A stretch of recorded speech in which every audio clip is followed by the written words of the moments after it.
کر سکتے کہ رشوت کا کتنا دوسرا وہ کہتے ہیں کوئی حساب نہیں آتا تو پھر 5واں حصہ دے دو اللہ کے راستے میں، یہ تو دو نا شاید آپ کی جان چھوٹ جائے۔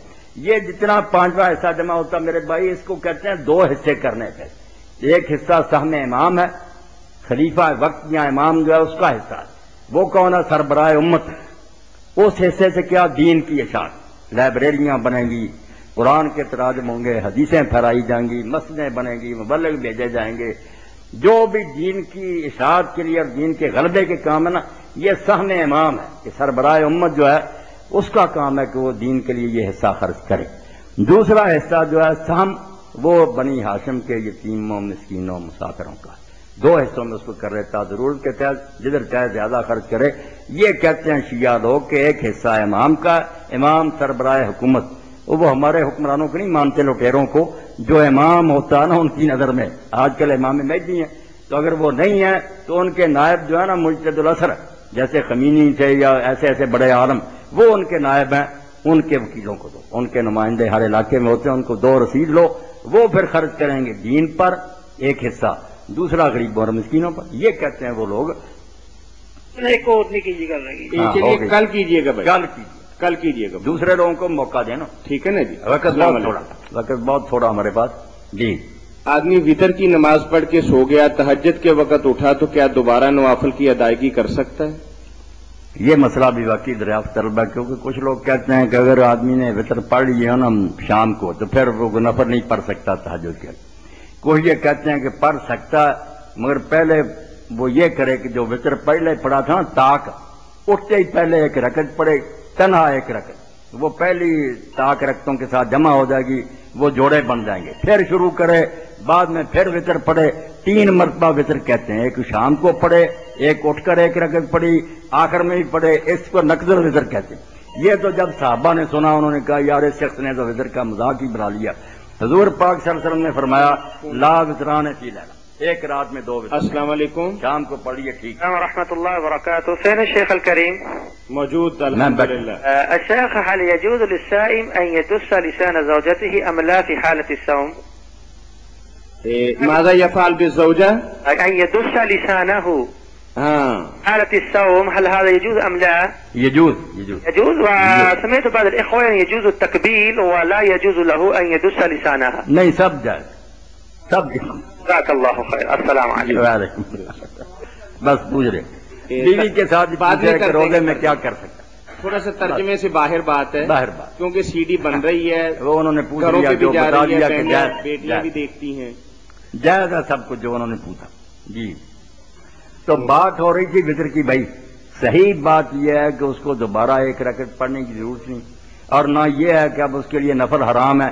عشاء کے ساتھ اگر وطر پڑھ لیے تو وطر تو ادا ہو چکے، صبح اگر وہ اٹھے 2 کر کے جتنے جی چاہے نفل پڑھ سکتا ہے، وطر کی آپ فکر نہ کرے، ہوگا۔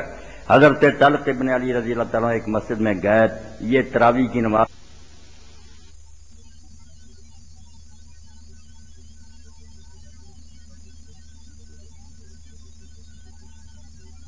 میں پڑھوں گا، میں پڑھ چکا، بس جی چاہے آپ پھر اٹھ کر صبح پڑھ لیں، وطر ہو چکے ہیں، وہ دہرانے کی ضرورت نہیں۔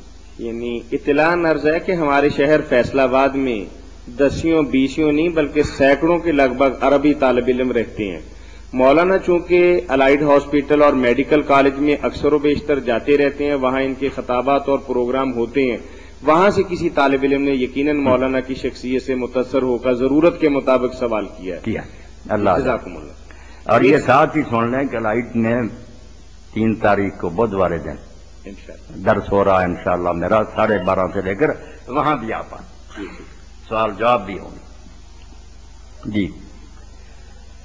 جی سوال تو کم لگ رہا ہے، یہ جواب زیادہ ہے جی، کہ سوال انہوں نے خود ہی کیا ہے کہ یہ جو لوگ ختم وغیرہ دیتے ہیں، میری نظر میں غریبوں کو کھلانا قطعاً غلط نہیں ہے، مگر اس کا جو طریقہ انہوں نے اپنایا ہے وہ تھوڑا میری نظر میں غلط ہے، تو میری نظر کی تصحیح کر دیجئے۔ آپ نے سب کچھ خود ہی بیان کر دیا، واقعی کھانا کھلانا مسکینوں کو کوئی بری بات نہیں، بہت اچھی بات ہے، اور میت کے ساتھ ہمدردی، اس کے لیے کوشش کرنا کہ اللہ اس پر رحم کرے، دعائیں کرنا، یہ بھی ہماری ذمہ داری ہے، جو زندہ ہیں ان کا کام ہے کہ گزشتگان کے لیے دعائیں کریں، یہ سب کچھ ٹھیک ہے، طریقے کی بات آپ نے کی ہے، طریقہ میں نے آگے بھی ایک دن یہ بات بیان کی تھی کہ اگر ہندوؤں کا یہ طریقہ نہ ہوتا کہ وہ مرنے والے کے بعد کھانے پکاتے ہیں اور پھر پنڈت کو بلا کر اس پر وید پڑھواتے ہیں اور بعد میں ثواب بخشتے ہیں، تو پھر اس میں بھی کوئی حرج نہیں تھا۔ مسلمان اگر یہ طریقہ نہیں تھا، دو باتیں جمع ہو گئی، قرآن پڑھنا، مگر اب اس میں خرابی یہ آ گئی جس کو لوگ سمجھتے نہیں اور دعائی دے دیتے ہیں کہ ختم کو مانتے ہیں، قرآن آپ پڑھ پڑھ کر الگ بخشتے رہیں، کھانے الگ کھلاتے رہیں، اور یہ آپ تحقیق کر لیں، آپ تحفۃ الحنود ہی پڑھ لیں، ہندو پنڈت جو مسلمان ہوا تھا بتائے گا آپ کو کہ وہ بشرمن جو ہوتا تھا سنسکرت، وہ پنڈت کیا کرتا تھا اور کیسے سنسکرت کرتا تھا، کھانے ہوتے تھے یا نہیں، اور ان پر وہ بھید نہیں پڑتا تھا، بالکل اس کی کاپی کر لی ان لوگوں نے، اور انہیں پتا ہونا چاہیے کہ امام ابو حنیفہ نے اسی لیے تو کہہ دیا کہ نماز میں قرآن اگر ہاتھ میں اٹھا کر پڑھو نماز باطل، نماز جیسی نیکی قرآن شریف ہاتھ میں، انہوں نے کہا یہود اور نصارہ سے تشبہ، بائبل لے کر وہ نمازیں پڑھاتے ہیں، ایک تشبہ کو نہیں سمجھتے، چیختے چلاتے ہیں، ختم کو کہہ دیا، ختم بھائی ہندوؤں کی رسم ہے، اس کی نقل ہے پوری، اس لیے آپ قرآن الگ کریں کھانا الگ کریں تاکہ تشبہ ختم۔ جزاکم اللہ۔ آپ نے عاشورہ کے روزے میں السلام علیکم۔ جی وعلیکم السلام۔ السلام علیکم۔ بولتے ہی نہیں۔ السلام علیکم۔